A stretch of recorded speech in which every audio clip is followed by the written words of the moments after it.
Hi అండి, మీ స్రవంతిని. Welcome back to my channel Sravanthi Narla cooking recipes. ఈరోజు రెసిపీ వచ్చేసి సమ్మర్ స్పెషల్ అని చెప్పొచ్చు. మనం ఎప్పుడు పడితే అప్పుడు కూడా చేసేసుకోవచ్చు. స్టఫింగ్ మసాలా పూరిని అయితే చూపించబోతున్నాను. ఇది చిన్న పిల్లల నుండి పెద్దవాళ్ళ దాకా అందరు ఇష్టపడేలా ఉంటుంది. చాలా టేస్టీగా ఉంటుంది. ఇది అలాగే తినేయచ్చు. దీనికి ఏమీ కూడా అవసరం లేకుండా అలాగే తినేయచ్చు. ముఖ్యంగా ఇది సమ్మర్ సీజన్ కాబట్టి ఈ stuffing masala puri and mango juice పానకం చాలా టేస్టీగా ఉంటుంది. ఇది పూరి అనేది కారం కారంగా ఉంటుంది, జ్యూస్ అనేది తీయగా ఉంటుంది. ఈ రెండింటి కాంబినేషన్ అయితే చాలా బాగుంటుంది. మేమైతే సమ్మర్లో ఎక్కువగా చేసేసుకుంటాం. అదేలానో చూసేయండి. వీడియోని ఫస్ట్ నుంచి లాస్ట్ వరకు స్కిప్ చేయకుండా చూడండి. ఎవరైతే మన ఛానల్ని సబ్స్క్రైబ్ చేసుకోకపోతే ప్లీజ్ మన ఛానల్ని సబ్స్క్రైబ్ చేసుకోండి. మీరు ఒక్క లైక్ ఇవ్వడం వల్ల మన ఛానల్ అనేది ముందుకెళ్తుంది. ఇక్కడ నేనైతే ఒక ½ కేజీ వరకు శనగపిండిని అయితే తీసుకున్నాను ఒక పెద్ద బౌల్లోకి.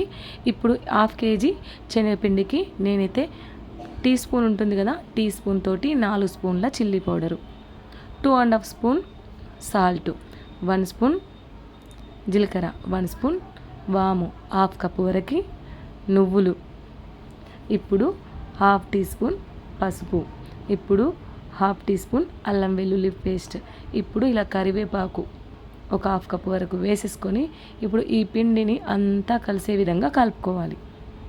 ఇలా కలుపుకున్న తర్వాత మీరు కొంచెం పిండిని నోట్లో వేసుకోండి. మీకు ఇంకేమైనా పడితే వేసుకోవచ్చు. ఇక్కడ కొంచెం కారం అండ్ సాల్ట్ కొంచెం ఈ పిండిలో ఎక్కువగానే వేసుకోవాలి.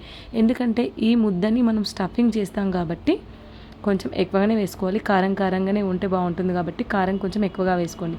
ఇలా పిండిని అంతా కలిసే విధంగా కలిపిన తర్వాత ఇందులో ఈ పిండిలో 2 స్పూన్ల వరకు ఆయిల్ వేసేసుకొని పిండిని మరొకసారి కలుపుకోవాలి. ఇలా కలుపుకున్న తర్వాత ఇప్పుడు వాటర్ పోసేసి పిండిని బాగా మిక్స్ అయిన తర్వాత కలుపుకోవాలి. మన చేతితోటి కలిపే బదులు మన చేతుకున్న వేళ్ళతోటి అయితే ఈ పిండిని కలపాలి. ఎప్పుడైనా సరే పూరి పిండిని చేతితో కాకుండా చేతి వేళ్ళతో పిండిని ఇలా మనం పిసుక్కుంటూ కలిపామనుకో పూరి పిండి అనేది చాలా సాఫ్ట్గా ఉంటుంది. మనం నూనెలో వేసేటప్పుడు పై వరకు పొంగుతుంది. ఈ విధంగా పిండిని మరీ టైట్గా కాకుండా లూజ్గా కాకుండా ఈ విధంగా కలుపుకొని ఆయిల్ అప్లై చేసి పక్కన పెట్టేసుకోండి. ఇప్పుడు మరొక బౌల్లో గోధుమ పిండి పూరి ప్లెయిన్ పిండి తీసుకోవాలి. మనం ½ కేజీ శనగపిండి తీసుకుంటే ఇది ఇంకో ½ కేజీ కంటే కొంచెం ఒక 700 గ్రామ్స్ తీసుకోవాలి. ఎందుకంటే ఈ పిండిలో కారం పిండిని ముద్ద పెట్టి స్టఫింగ్ చేస్తాం కదా మసాలా పిండి, కాబట్టి ఈ ప్లెయిన్ గోధుమ పిండి కొంచెం ఎక్కువగా ఉండాలి.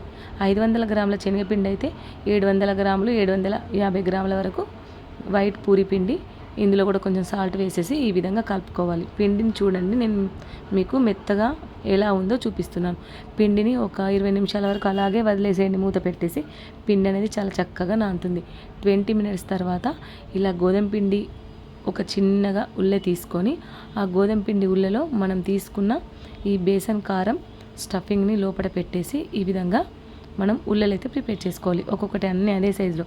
ఫస్ట్ ప్లెయిన్ పూరి పిండిని తీసుకొని మనం చేతిలో ఇలా అరచేతిలో చిన్న చపాతీలాగా చేసుకొని అందులో మనం బేసన్ కారంని స్టఫింగ్ చేసేసుకొని అన్నీ ఈ విధంగా ఒకే రకంగా ఉల్లెలు అయితే పెట్టేసుకోవాలి. చూడండి, ఇది స్టఫింగ్ మసాలా పూరి కాబట్టి ప్లెయిన్ పిండిలో మనం కారం పిండిని పెట్టేసి స్టఫింగ్ చేసేయాలి.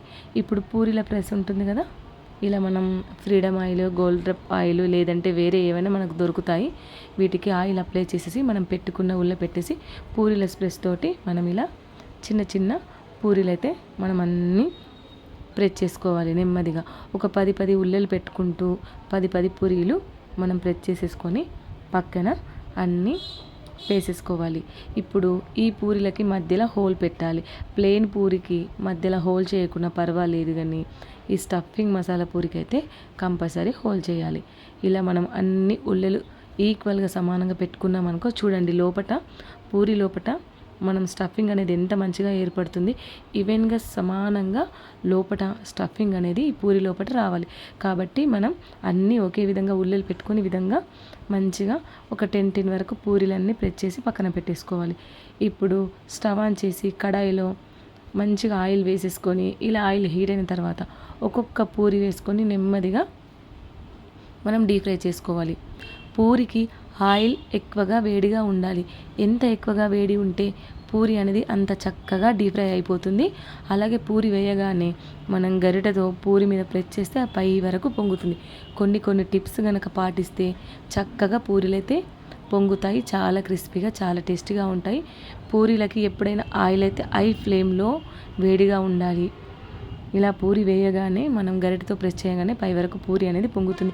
చూడండి, మసాలా పూరికి లోపటంత స్టఫింగ్ ఏ విధంగా ఏర్పడుతుందో మరీ మాడకుండా గోల్డెన్ కలర్లో వచ్చేంతవరకు పూరీని డీప్ ఫ్రై చేసేసుకొని అన్ని పేపర్లో వేసేసి ఆయిల్ గుంజేసిన తర్వాత ఇలా మనం బౌల్లోకి సర్వ్ చేసేసుకోవాలి.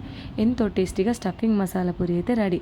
చాలా టేస్టీగా ఉంటాయండి. మ్యాంగో జ్యూస్తో తింటే బట్టిగా తిన్నా కూడా మీరు కూడా తప్పకుండా ట్రై చేయండి. ఈ వీడియో కనుక నచ్చినట్లయితే మీ ఫ్రెండ్స్కి, మీ ఫ్యామిలీ మెంబర్స్కి, రిలేటివ్స్కి ఈ వీడియోని తప్పకుండా షేర్ చేయండి. ఎవరైతే మన ఛానల్ని సబ్స్క్రైబ్ చేసుకోకపోతే ప్లీజ్ మన ఛానల్ని సబ్స్క్రైబ్ చేసుకోండి.